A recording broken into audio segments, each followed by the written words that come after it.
Praise the Lord. Going on a little short walk. Try to stretch my legs and so forth and so on.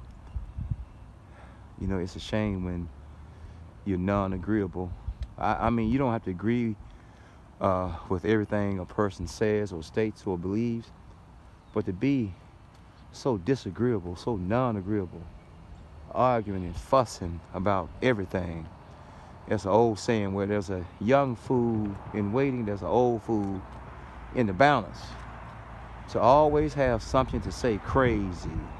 I mean, it's your mouth, your mind, your heart, your life, your spouse, your marriage, your relationship, your divorce, your separation, your loneliness, your busting up.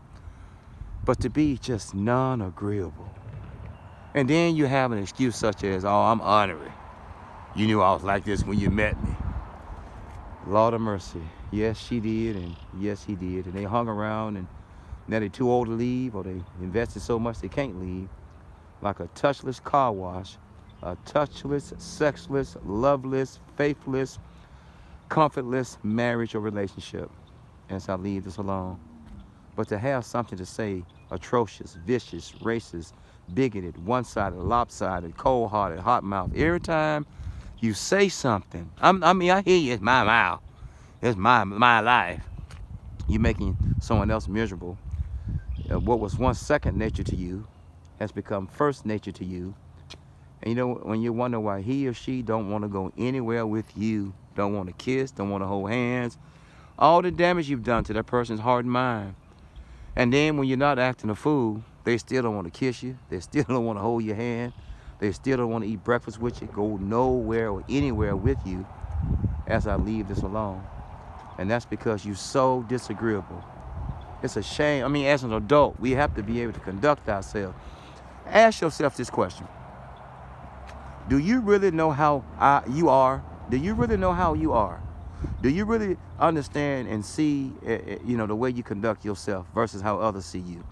You can think you're all that in a bag of chips, but you might be a bag of Skittles.